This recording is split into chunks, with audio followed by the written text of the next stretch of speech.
melanjutkan cerita sebelumnya, di mana Ye Xingyun menghancurkan array di hutan tandus. Kemudian, patriark keluarga Zhu datang ke tempat Ye Xingyun berada. Tekanan yang kuat dikeluarkan. Dia tidak menyangka seorang bocah dengan basis kultivasi Wang Tian berani menghancurkan cabang roh keluarga Zhu mereka. Serangan dikeluarkan, akan tetapi Sang Tianma yang sudah mendapatkan kembali tubuhnya, dia datang membantu Ye Xingyun. Kepercayaan diri Sang Tianma cukup besar, akan tetapi setelah dia melihat kekuatan dari Zhu Xingyuan, membuat Sang Tianma kembali berpikir tentang perbedaan kekuatan di antara mereka berdua. Setelah memberikan satu pukulan kepada jiwa bela diri Sang Tianma, Zhu Xingyuan mundur. Dia mengatakan, sejak lama dia telah mempelajari jiwa bela diri Sang Tianma. Dia yakin, untuk sekarang, Sang Tianma bukanlah lawannya. Zhu Xingyuan memandang Sang Tianma, kemudian memberikan senyuman menghina. Mendengar perkataan Zhu Xingyuan, Sang Tianma menjadi marah. Dia maju dan menyerang, tanpa mempedulikan apapun. Dia hanya ingin mengalahkan Zhu Xingyuan. Di bawah, Ye Xingyun mengingatkan agar Sang Tianma lebih berhati-hati.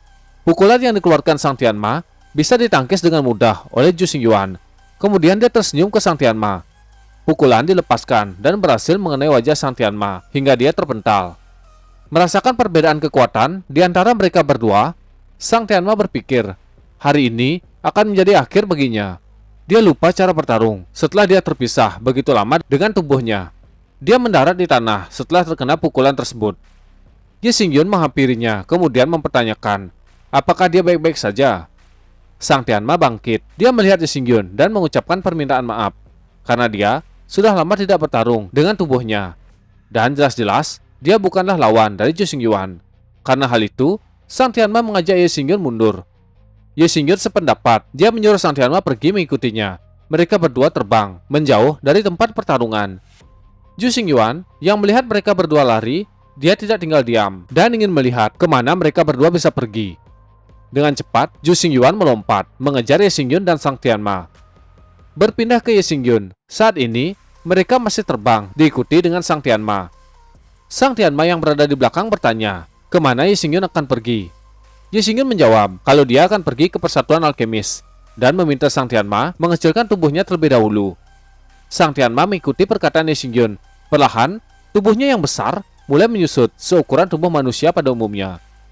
Dia bertanya, kenapa Ye Xingyun mengajaknya pergi ke Persatuan Alkemis? Sang Tianma ini belum mengetahui identitas Ye Xingyun sebagai wakil presiden Persatuan Alkemis. Ye Xingyun akan menceritakan semuanya setelah masalah tersebut selesai. Berpindah ke pintu masuk Persatuan Alkemis. Saat ini, Ye Xingyun sudah sampai di depan pintu masuk. Dia memberikan pil kepada Sang Tianma dan menyuruh menyembuhkan diri sebelum dia masuk ke Persatuan Alkemis. Masalah yang lain, Ye Xingyun akan mengatasinya. Sang Tianma tidak ragu. Dia mengikuti perintah Ye Xingyun. Sebelum pergi, Ye Xingyun meminta Sang Tianma untuk membantunya. Sesaat, Gu Dudao muncul di depan Ye Xingyun. Dia menanyakan, apa yang membuat Ye Xingyun memanggilnya. Saat ini, Ye Xingyun tidak bisa membicarakannya. Seseorang mendarat di depan pintu masuk Persatuan Alkemis, tepat ketika Ye Xingyun berbicara dengan Gu Dudao. Itu adalah Zhu Xingyuan. Dia menatap Ye Xingyun dan bertanya, kemana Ye Xingyun akan melarikan diri? Gu Dudao menatap Zhu Xingyuan dan menanyakan, ada kebutuhan apa mereka datang ke Persatuan Alkemis? Karena terlalu fokus dengan Ye Xingyun, Zhu Xingyuan sampai tidak sadar kalau ada Gu Dudao yang berdiri di samping Ye Xingyun. Kemudian, dia bertanya, apakah Gu Dudao membela anak tersebut? Gu Dudao memperkenalkan pemuda yang ada di depannya. Dia adalah wakil presiden Persatuan Alkemis. Maka dari itu, Zhu Xingyuan tidak diizinkan berkata kasar kepadanya. Zhu Xingyuan tidak menyangka pemuda tersebut adalah tetua Yi. Tidak heran. Mendengar kata-kata Zhu Xingyuan, Ye Xingyun menanyakan, apanya yang tidak heran? Apakah Zhu Xingyuan ingin bertarung dengan Persatuan Alkemisnya? Zhu Xingyuan memberikan ancaman kepada Ye Xingyun. Kalau dia berani berkeliaran di dunia luar, maka dia tidak akan selamat. Mendengar ancaman itu, Gu Dudao memperingatkan Zhu Xingyuan. Merasa sudah tidak bisa melakukan apapun, Zhu Xingyuan bergegas pergi meninggalkan Ye Xingyun dan Persatuan Alkemis. Setelah pergi, Gu Dudao menanyakan bagaimana Ye Xingyun bisa membuat dendam dengan keluarga Zhu. Dia juga mengingatkan agar Ye Xingyun berhati-hati ketika dia bepergian. Ye Xingyun mendengarkan nasihat dari Gu Dudao. Gu Dudao juga mengatakan kalau keluarga Ye Xingyun sudah berada di Persatuan Alkemis. Mendengar hal itu, Ye Xingyun menekupkan tangan, mengucapkan terima kasih. Dia akan pergi untuk menemui mereka. Berpindah ke 8 array teleportasi Wasteland. Banyak orang mulai bermunculan dari portal. Mereka terlihat takjub dengan keadaan di tempat tersebut. Mereka semua melihat ke sekeliling. Salah satu dari orang-orang tersebut adalah patriark keluarga Ye Wuhai. Di sebelahnya adalah Ye King. Ye King mengatakan, "Wuhai, kau memiliki cucu yang baik." Yang dimaksud adalah Ye Xingyun. Mendengar pujian itu, patriark merasa bangga. Dia pun tertawa. Seseorang berkata, Ye Chong telah meninggal, keluarga Ye hancur. Bangkitnya keluarga Sangguan tidak terkalahkan. Orang yang saat ini berada di sekitar portal mengatakan semua itu. Orang-orang tersebut kembali berkata, generasi muda keluarga Ye tidak mengetahui hubungan antara keluarga Ye dan 8 Wasteland. Tidak mengetahui dari mana mereka berasal. Obrolan dari orang-orang tersebut membuat Ye Wuhai dan Ye King bertanya-tanya apa yang mereka katakan. Ye King menyuruh Ye Wuhai tenang. Mereka baru saja tiba di sini dan mereka tidak mengetahui bagaimana keadaan Ye Xingyun. Jadi mereka tidak boleh membuat masalah. Ye Wuhai mendengarkan perkataan Ye King, tetapi dalam hati dia masih ada keraguan. Anggota keluarga Ye begitu bersemangat. Mereka tidak sabar menjelajah tempat yang saat ini mereka datangi. Merasa suasana yang belum jelas, Ye Wuhai berteriak, menyuruh mereka tidak berkeliaran sembarangan dan tidak membuat masalah. Mendengar teriakan patriark, anak-anak itu langsung terdiam. Orang-orang yang baru saja lewat menanyakan, dari mana asal orang-orang tersebut? Mereka tidak memiliki tata krama. Orang tersebut menjadi kesal dan ingin memberikan pelajaran kepada orang-orang tersebut. Teman dari orang tersebut mengajak agar dia tidak menghiraukan. Seorang penjaga yang berasal dari keluarga Gu menemui patriark Ye Wuhai dan menyuruhnya tidak terlalu sopan. Ye Wuhai menanyakan kemana mereka akan diajak pergi. Orang-orang yang sebelumnya berbicara memberikan penghinaan kepada Ye Wuhai, mengatakan orang yang bernama Ye Chong sungguh tidak kompeten. Keluarga Ye hanyalah sampah. Setelah melampiaskan kekesalan, dia merenung. Perkataan yang diucapkan cukup vulgar, tapi dia tidak mempedulikan. Selama itu menyenangkan keluarga Sangguan. Dengan begitu mereka dapat memberikan banyak keuntungan. Ketika orang tersebut berjalan, dia menabrak seseorang yang membuatnya begitu marah. Dia berteriak, "Kau, taruh di mana matamu?" Yang dia senggol adalah seorang wanita. Wanita itu menjawab, "Jelas-jelas kaulah yang menyenggolku." Pria yang sebelumnya marah-marah terpesona melihat kecantikan wanita tersebut. Dia langsung memegang pergelangan tangannya sambil mengatakan akan membawa pergi gadis tersebut. Dengan begitu, masalah hari ini dapat diabaikan.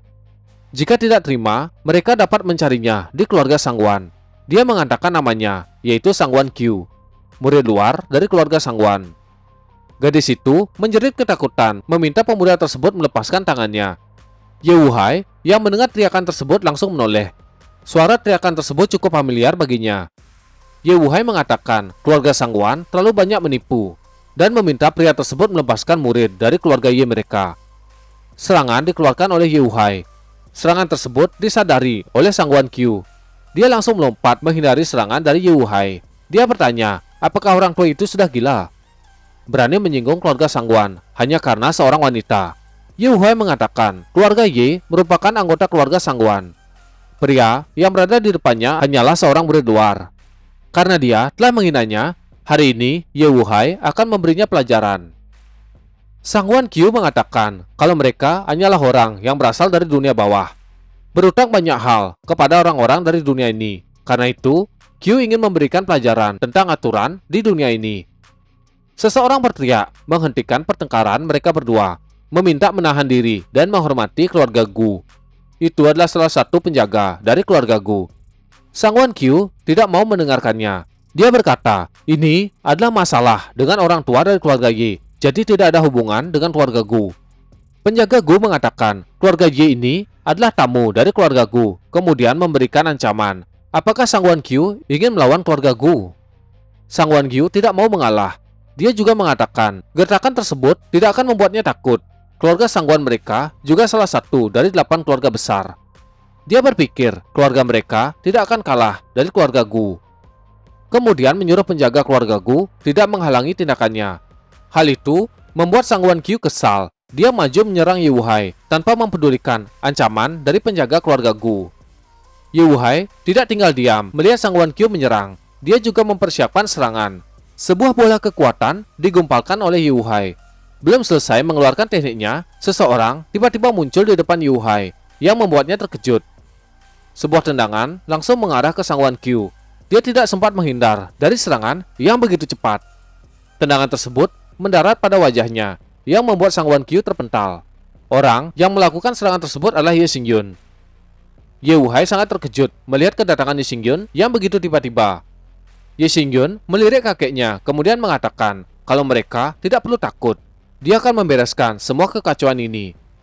Anggota keluarga yang melihat gerakan dan kekuatan Ye Xingyun yang sangat kuat membuat mereka bersemangat dan mengaguminya. Ye King berkata menyuruh Ye Xingyun tidak terlalu impulsif.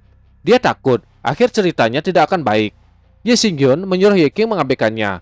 Orang yang dia hajar hanyalah seorang pria kecil. Saat ini, Sang Wan Qiu mencoba berdiri. Dia terbatuk karena satu serangan dari Ye Xingyun. Kemudian menatap orang yang sebelumnya menyerang. Dengan penuh amarah, dia memberikan ancaman kepada orang tersebut. Kau telah berani memprovokasi keluarga Sang Wan.